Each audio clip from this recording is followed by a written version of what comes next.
Hello दोस्तों, स्वागत है आपका कोर क्वांट में। मेरा नाम है संजीव और पिछली वीडियो में हमने क्वेश्चन नंबर 15 तक कर लिया है। अब हम क्वेश्चन नंबर 16 स्टार्ट करेंगे। ठीक है, क्वेश्चन नंबर 16 दिया हुआ है, वो साड़ी पर आधारित है। मैं क्वेश्चन को स्क्रीन पर लगा दूंगा, वहां पे साड़ी दिया हुआ होगा। क्वेश्चन में पूछा गया है कि निम्नलिखित साड़ी के हिसाब से इस प्रश्न का उत्तर दीजिए। बोला गया है 16 नंबर क्वेश्चन, A1 के क्रय मूल्य एवं वस्तु A4 का विक्रय मूल्य का अनुपात क्या होगा। तो जो वस्तु A1 का क्रय मूल्य है, कॉस्ट प्राइस है, वो 350 है। A1 का कॉस्ट प्राइस है वो 350 है, और जो A4 का विक्रय मूल्य है वो 550 है। क्या है? 550। इन्हीं दोनों का रेशियो पूछा गया। क्या बोला गया है? A1 ratio A4। A1 कितना है? 350 और A4 कितना है? 550। यहाँ पर ध्यान देंगे कि 0 से 0 क्या हो जाएगा? कैंसिल हो जाएगा। कि 5 से 35 होगा, 5 से 55 काटेंगे तो क्या हो जाएगा? 11। यानी जो हमारा सही उत्तर होगा वो 7 संबंध क्या होगा? 11 होगा। ठीक है, जो ऑप्शन नंबर बी में दिया हुआ है। अब हम लोग अगले क्वेश्चन में बढ़ते हैं। अगला क्वेश्चन है, वो दिया हुआ है कि गिरी ने 35,000 के साथ एक व्यापार शुरू किया और बाद में 60,000 के साथ गणेश से जुड़ गया। यदि वर्ष के अंत में लाभ को बराबर वितरित किया गया तो गणेश इस व्यापार में कितने महीने बाद एंट्री किया है। ठीक है, तो बोला गया है कि गिरी नाम का एक आदमी है, वो 35,000 इन्वेस्ट कर रहा है और कुछ महीने बाद गणेश आ जाता है। कौन आ जाता है? गणेश आ जाता है। गणेश कितना रुपया लेके आ जाता है? 60,000 रुपया। लेकिन उनका जो प्रॉफिट का रेशियो है ना, वो 1:1 है। कहने का मतलब क्या है कि वो बराबर बांटते हैं, अपने लाभ को क्या कर देते हैं? बराबर बांटते हैं। तो आपको बताना है, तो इस प्रकार के क्वेश्चन में ये 1 है तो यहाँ पर 1 लिखते हैं। ये क्या है? आपका इन्वेस्टमेंट है, ये टाइम है, बराबर प्रॉफिट। इन्वेस्टमेंट अगर टाइम से मल्टीप्लाई करता है तो क्या मिलता है हमको? प्रॉफिट का रेशियो मिलता है। क्या मिलता है? प्रॉफिट का रेशियो मिलता है। तो 1 इंटू, और इसको क्या कर देंगे? सबसे पहले इसको छोटा कर देते हैं। डबल जीरो से डबल जीरो कैंसिल, 5 से 35 और 5 से 7 काटेंगे तो 12 आ जाएगा। क्या आ जाएगा? 12 आ जाएगा। तो 1 इंटू क्या आ जाएगा? 12 रेशियो। इस 1 को 7 से मल्टीप्लाई करोगे, 1 इंटू 7, यानी जो हमारा होगा 12 संबंधित 7, 12 संबंधित 7। क्योंकि पता है कि वर्ष के अंत की बात की गई है, यानी एक वर्ष की बात की गई। क्योंकि गिरी शुरू से था तो 12 एक महीने, एक वर्ष में 12 महीने देते हैं और ये 12 महीनों के लिए था। तो गणेश कितना महीने के लिए इन्वेस्ट किया है? 7 महीने के लिए। 7 महीने के लिए इन्वेस्ट किया है। इसके मतलब वो कितने महीने बाद आया होगा? 5 महीने बाद आया होगा, तभी ना 7 महीने तक इन्वेस्ट किया है वर्ष के अंत तक।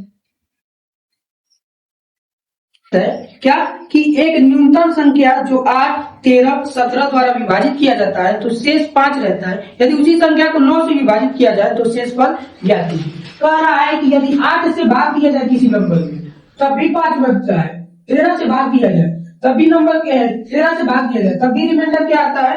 5 आता है। अगर उसी नंबर को 17 से विभाजित किया जाए तब भी रिमाइंडर 5 आता है। यानी किसी नंबर को भाग दिया जा रहा है। अगर किसी नंबर से भाग दिया जाता है, अगर किसी नंबर में भाग दिया जाता है तो इस प्रकार के क्वेश्चन हम लोग क्या करते हैं? एलसीएम निकालते हैं। क्या करते हैं? एलसीएम निकालेंगे। किसका एलसीएम निकालेंगे? किसका? 8, 13, 17 का, और उसमें 5 जोड़ देंगे। क्या कर देंगे? 5 जोड़ देंगे। तो 8, 13, 17 इनमें कोई भी कॉमन टर्म नहीं है तो इनका एलसीएम 8 इंटू 13 गुणे 17 हो जाएगा। प्लस का क्या हो जाएगा? 5। तो यहाँ पे मल्टीप्लाई कर देते हैं। 13 7 91 की 1 हासिल 9, 13 का 13 और 9 कितना होता है? 22। 13 से 91 की 1 हासिल 9, 13 का 13, 13 और 9 कितना होता है? 22। इंटू अब 8 करना है, प्लस का 5 है तो 8 का 8, 8 दूनी 16 का 6 हासिल 1, 8 दूनी 16 1, 17, 1768 कितना आ गया? 1768 में 5 जोड़ देंगे तो 1700, 8 5 13 कितना आ जाएगा? 1773। कितना आ जाएगा? 1773 आ जाएगा। अब इस 1773 को कहा गया है कि भाग देने पर क्या शेष पद आएगा। तो 1773 को 9 से भाग देके देखते हैं। क्वेश्चन में कहा गया 9 का 9 बचेगा कितना? 9 8 17 यानी 8 बचेगा। 9 9 81 बचेगा कितना? 6। फिर से 3 यहां से ले लेंगे, 9 7 63, यानी जो शेष आएगा वो क्या आ जाएगा? 0। यानी इस क्वेश्चन का जो आंसर होगा ऑप्शन नंबर सी क्या होगा? 0 होगा। ठीक है, इसको मिटा लेते हैं। ठीक है, धनराशि एक्स, वाई और जेड के बीच क्रमशः 12, 13 और 14 के अनुपात में वितरित किया जाता है, परंतु इसे गलती से क्रमशः 13, 11 और 15 के अनुपात में वितरित किया गया। इसके परिणाम स्वरूप वाई का जो मान है वो 160 रुपया कम प्राप्त होता है। तो धनराशि ज्ञात कीजिए। क्वेश्चन बोला गया है कि जो पहले बांटा जाता था 12 संबंधित 13 संबंधित 14 का पहले, लेकिन गलती से क्या बांट दिया गया है? गलती से कितने को बांट दिया गया है? कितने रेशियो में? 13, 11 और 15। अब ध्यान देने वाली बात है कि उसी पैसे को क्या किया जा रहा है? बांटा जा रहा है। गलती से पहले 12 रेशियो 13 रेशियो 14 में बांटा जाता था, अब 13, 11 और 15 के रेशियो में क्या कर दिया गया है? बांट दिया गया। यानी सेम राशि को बांटा गया है, यानी इनका और इनका योग बराबर होना चाहिए। तो 4, 3, 7, 2, 9 और 1, 1, 1 कितना हो जाएगा? 3। जैसे यहाँ पर 5, 1, 6, 3, 9, 1, 2 और 3 यानी कितना हो जाएगा? 39। यानी सेम राशि है कि नहीं? सेम राशि है तो कोई दिक्कत नहीं है। बोला गया है कि एक्स, वाई और जेड, जो जेड है जो वाई है वो कितना कम प्राप्त होता है? 160। यानी ये 2 यूनिट कम प्राप्त करता है। जो 2 यूनिट कम प्राप्त करता है ये बराबर है कितने का? 160 रुपए का। और आपसे बोला गया है कि पूरी राशि क्या है, तो क्या करेंगे? 160 कितने यूनिट की वैल्यू है? 2 यूनिट। पूरी धनराशि कितनी है? 39 यूनिट। 39 से क्या कर देंगे? मल्टीप्लाई कर देंगे। 2 × 16 यानी 80 × 39। अब देखिए 80 × 39 करना है तो सिंपल आप क्या करेंगे? 80 × 39 करना है, क्या करेंगे? 80 × 40 कर देंगे तो 320 हो जाएगा। और 320 में से हम लोग 8 घटा देंगे। 320 में से 8 घटाएंगे तो 312 हो जाएगा। क्या हो जाएगा? 12। 0 उतार लेंगे। क्या कर देंगे? उतार देंगे। तो जो हमारा आंसर होगा वो 3120 रुपए होगा। कुल धनराशि क्या होगी? 3120 रुपए। ठीक है, अब इसको मिटा देते हैं। अब अगला क्वेश्चन है, क्वेश्चन नंबर 20। एक वस्तु को 11,544 के मूल्य पर बेचने पर होने वाला लाभ उसी वस्तु को 5772 रुपए के मूल्य पर बेचने पर होने वाली हानि से 22% अधिक है। मान लीजिए ये सीपी है, अगर 11,000 कितने 11,544 में बेचता है तो प्रॉफिट होता है, और 5,772 रुपए में बेचता है तो लॉस होता है। क्या होता है? लॉस होता है। यानी कॉस्ट प्राइस से कम में बेचा है और इधर देखेंगे तो कॉस्ट प्राइस से ज्यादा, तब लाभ हुआ है। बोला गया है कि जो यहाँ पर लाभ हो रहा है, प्रॉफिट हो रहा है, वो यहाँ पर लॉस का 22% अधिक है। लॉस से कितने परसेंट अधिक है? होने वाली हानि से 22% अधिक है। यानी 22% क्या अधिक है? यानी ये 100 है तो ये क्या है? 122 क्या है? 122। अब इसको हम लोग क्या कर लेंगे? इन दोनों का अंतर देखेंगे। क्या करेंगे? इन दोनों का अंतर इन दोनों के योग के बराबर होगा, यानी 100 और 122। 100 और 122 का रेशियो ले लेंगे तो और इजी हो जाएगा। ये कितने बार में जाएगा? 2 से 50 बार में। ये 2 × 12 2 नहीं, यानी 50:61। अब इन दोनों का अंतर देख लेते हैं। 11,544 5772।